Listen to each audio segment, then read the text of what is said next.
Série: A Grande Tribulação.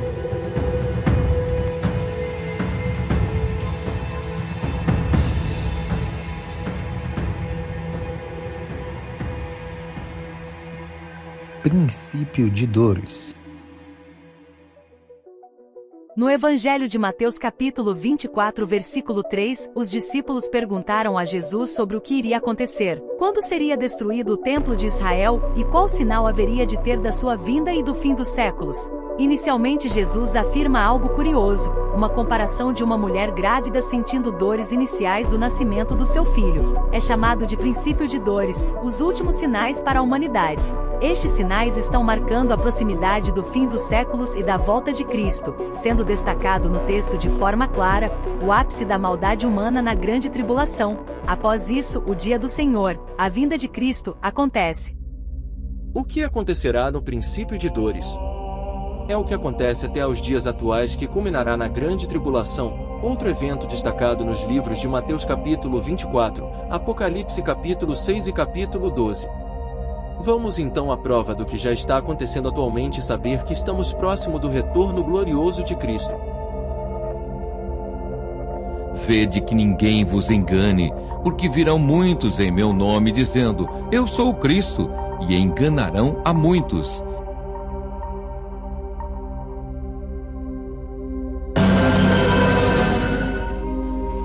Este homem garante, ele é Jesus. Eu sou Jesucristo, homem. Uma seita polêmica.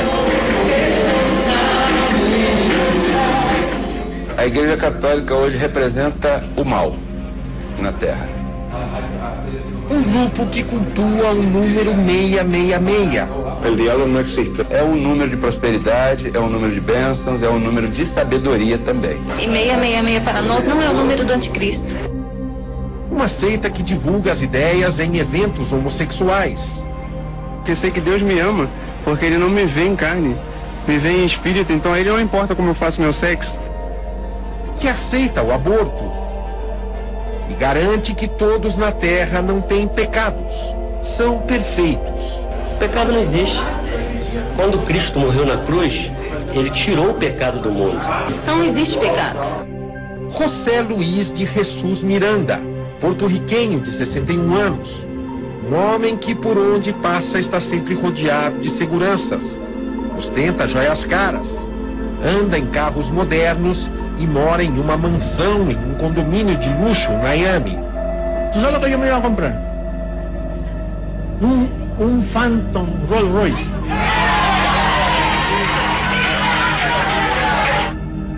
Em suas aparições é chamado de pai pelos seguidores. Miranda é o líder da seita Crescendo em Graça, com sede em Miami. Um homem que se intitula Jesus Cristo Homem, que seria a reencarnação de Jesus de Nazaré. I'm Jesus Christ man. In front of you. O que vai acontecer com ele é que ele vai ser glorificado. O corpo dele vai ser transformado à semelhança do corpo que aconteceu com Jesus de Nazaré. A seita foi fundada em 1980. Segundo Miranda, uma aparição do próprio Jesus teria sido o sinal. A denominação de seita não incomoda o líder. E já estamos enlaçados em vivo por Telegram. Emissora de TV, um canal de satélite próprio, rádio, transmissões pela internet. Desta maneira, a mensagem da seita tem sido divulgada no mundo. Em 24 países e com aproximadamente 2 milhões de seguidores. O Brasil faz parte deste complexo, com 10 mil devotos. A sede fica no Rio de Janeiro. A Bíblia fala que haveria um povo na terra que não veria a morte. E esse povo é o povo Crescendo em Graça. Algumas posturas da Crescendo em Graça têm chamado a atenção da imprensa pelo mundo. O pastor Miranda, neste vídeo, mostra tatuagens de 3 letras S no braço direito e do número 666 no esquerdo, referências ao diabo, de acordo com a tradição cristã e o livro do Apocalipse.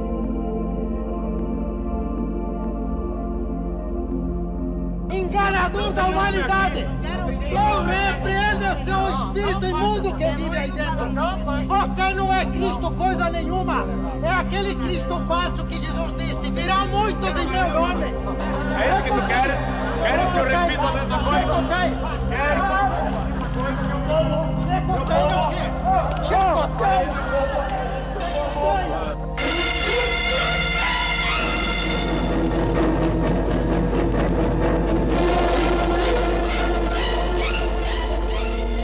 Quer um vinho ou não? Tomo, claro. Toma um vinho? Vamos tomar um vinho então que vai ficar mais animado. Até pra isso. Eu tomo um pouquinho, porque agora é hora de serviço. Eu tomo na hora de dormir. Vamos tomar um vinhozinho aí. Que vinho é isso aí? Isso não é vinho? O senhor deu o seu jeito aí. Entendi.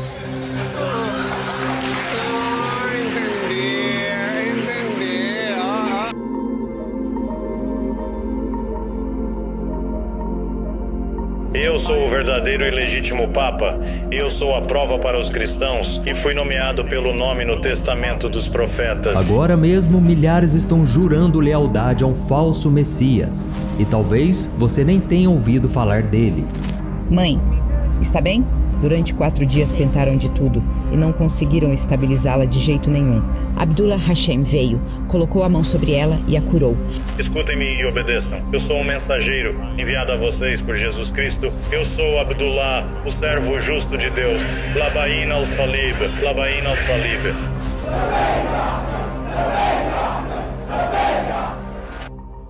E certamente ouvireis falar de guerras e rumores de guerras.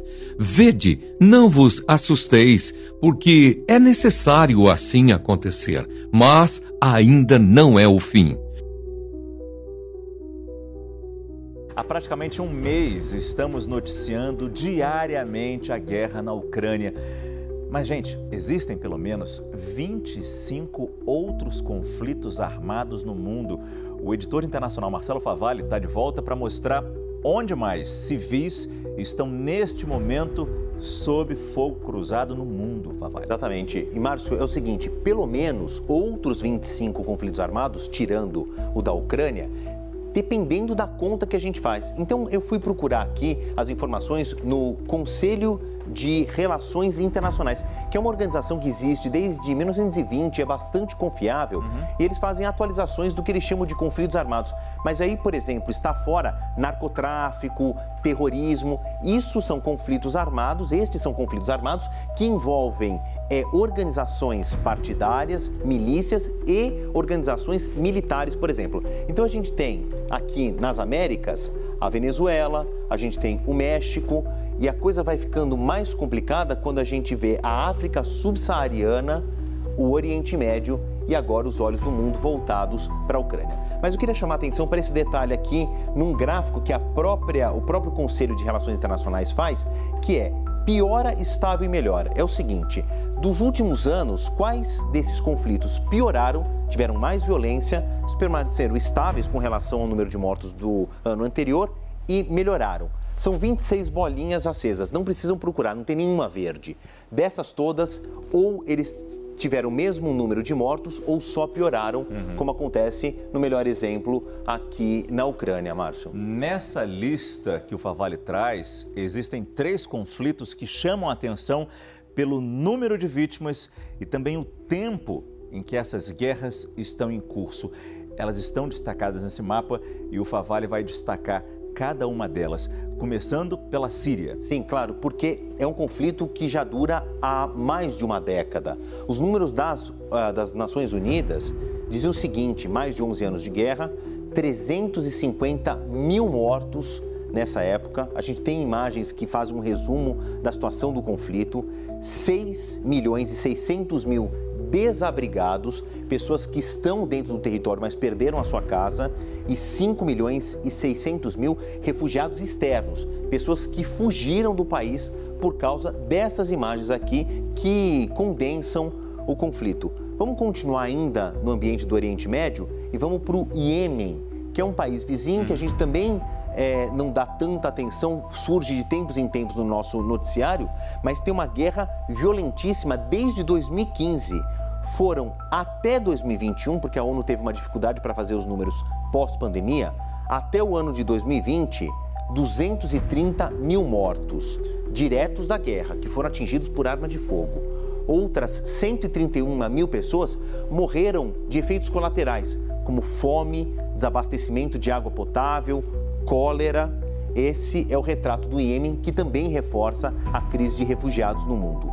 Agora eu queria sair do Oriente Médio e descer para uma região do mundo chamada o Chifre da África, por causa desse formato aqui, que é um dos bolsões de pobreza do mundo. A Etiópia tem uma região chamada Tigray, que tem um conflito bastante sangrento, que também está na casa dos milhares de mortos. Aqui o número de deslocados, o número de mortos é um pouco mais difícil das próprias Nações Unidas terem coletado, porque essa região se tornou muito fechada, então os números eles não são muito seguros, mas as imagens falam por si. Milícias armadas combatendo as organizações governamentais por uma questão territorial, e a gente tem um choque cultural aí entre tribos para deixar o cenário mais complicado. E eu deixei por último, porque eu acho que está mais fresco na nossa memória, o Afeganistão, que tem a questão do Talibã, a retirada das tropas americanas, que também, até 2021, abril de 2021, que é a última contagem das Nações Unidas, 174 mil mortos. E um número gravíssimo, que a Acnur registrou que entre 2021 e 2020, houve um aumento no número de vítimas, e 47% foram civis a partir de 2020 nesse conflito no Afeganistão. Ou seja, nesses conflitos que você nos mostra não são apenas país contra país, como Rússia e Ucrânia, mas conflitos internos tão sangrentos quanto uma guerra entre duas nações. Exatamente. E impulsionam a maior crise de refugiados da história da humanidade, Márcio. Porquanto se levantará nação contra nação, reino contra reino, e haverá fomes e terremotos em vários lugares. Porém, tudo isto é o princípio das dores. O mundo está a perder a batalha contra a fome. O alerta chega da Organização das Nações Unidas. O relatório da ONU, divulgado esta quarta-feira, indica que o número de pessoas afetadas pela fome aumentou em 150 milhões durante a pandemia para cerca de 828 milhões de pessoas. Também concluímos que a pobreza extrema aumentou substancialmente. Perdemos perto de uma década de redução da pobreza extrema. Também observamos que a desigualdade está a aumentar. E, além disso, todos os indicadores de nutrição não estão a seguir o caminho correto. A situação é particularmente preocupante na Ásia, com 20% da população a enfrentar fome em 2021. No mesmo período, no continente africano, 9% da população sofria de fome e na América Latina e nas Caraíbas, 8,6%. As previsões para este ano são preocupantes, com a guerra na Ucrânia a perturbar as cadeias de abastecimento e a provocar o aumento dos preços dos alimentos, da energia e dos fertilizantes. Se nada mudar, o planeta falhará o objetivo de erradicar a fome até 2030. Tivemos essa informação aqui de um terremoto de magnitude 7,4 atingiu o Chile e gera alerta de tsunami. Vejamos as imagens que chegaram aqui. Nós estamos acompanhando aqui uma transmissão. As autoridades que estão falando neste momento no território chileno, segundo o Serviço Nacional de Prevenção e Respostas a Desastres, uma área no extremo sul do país deve ser desocupada. E a gente volta trazendo a notícia internacional urgente. Terremotos violentos que abalaram o sudeste da Ásia, provocando destruição e evacuações na Tailândia e em Mianmar. A Lívia Zanolini acompanha tudo de perto e a partir de agora traz todos os detalhes ao vivo. Qual que é a situação de momento? Já há registro de feridos e mortos, Olívia? A situação está complexa por lá, muito caótica na Ásia. Darlison, nós não estamos acostumados com uma situação como essa aqui no Brasil, mas eu vou descrever para quem está nos acompanhando. Foram registrados 2 terremotos. O primeiro de magnitude 7,7 e o segundo de 6,4. E esses 2 fenômenos devastaram construções, provocaram muito pânico. Um vídeo registrou o momento em que um prédio em construção desabou, formando uma nuvem de poeira, enquanto testemunhas gritavam, corriam desesperadas. E para o diretor-geral da OMS, o planeta deve se preparar para um surto ainda mais letal que a Covid-19.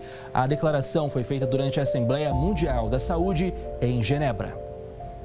Apesar de a Covid-19 ter deixado de ser classificada como uma emergência global, o mundo não está livre de registrar novas pandemias. O alerta é de Tedros Adhanom, diretor-geral da Organização Mundial da Saúde. Em discurso na Assembleia Mundial da Saúde, realizada esta semana em Genebra, o líder afirmou que ainda existe o risco de novas variantes da doença surgirem e destacou o possível aparecimento de um patógeno mais letal que o coronavírus. Segundo ele, o planeta deve se preparar o quanto antes para esses cenários. In a world of overlapping and converging crises, em um mundo de crises sobrepostas e convergentes, uma estratégia eficaz para a preparação e resposta a emergências de saúde deve considerar surtos de todos os tipos. Uma nova reunião da OMS sobre pandemias é uma oportunidade valiosa para os líderes traçarem um caminho claro em direção a esse futuro. Não podemos deixar isso para depois.